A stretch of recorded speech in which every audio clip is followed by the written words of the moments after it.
ஒரு சின்ன பையனும் அவனோட அம்மாவும் பக்கத்து ஊரில் நடக்கக்கூடிய ஒரு திருவிழாவுக்கு போயிருக்காங்க.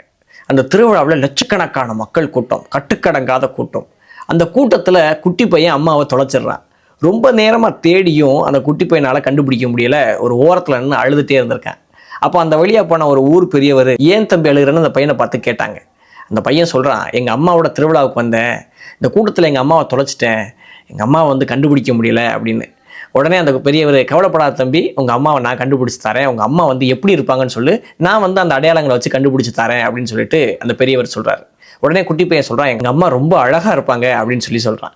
உடனே ஊர் பெரியவர் ஒரு ஐடியா பண்ணி அங்கே இருக்கவங்களெலாம் கூப்பிட்டு, இந்த திருவிழாவுக்கு வந்திருக்கக்கூடிய அழகான பெண்கள் எல்லாம் ஒரு இடத்துக்கு கூட்டுவாங்க, அந்த குட்டி பையனோட அம்மாவை கண்டுபிடிச்சிடலாம் அப்படின்னு சொல்லிட்டு சொல்கிறார். ஒரு இடத்துல அங்கே இருக்கக்கூடிய அழகான பெண்கள்லாம் கொண்டு வந்து நிப்பாட்டுறாங்க.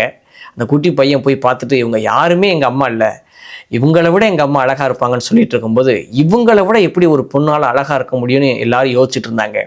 அந்த தூரத்தில் ஒரு அம்மா எத்து பல்லோட, தலைவரி குளத்தோட, கிழிஞ்ச சேலையோட, என் பையனை யாராவது பார்த்தீங்களான்னு சொல்லி தேடிக்கிட்டே வராங்க. அந்த குட்டி பையன் அந்த அம்மாவை பார்த்துட்டு ஓடி போய் கட்டி பிடிச்சிட்டு அம்மான்னு சொன்னான். அங்கே இருக்கவங்க எல்லாருக்கும் ஒரு விஷயம் அப்போ தான் புரிஞ்சது, இந்த உலகத்தில் எத்தனை அழகிகளை கொண்டு வந்தாலும் ஒரு குழந்தைக்கு அவனுடைய தாய் தான் பேரழகியாக இருக்க முடியும்னு.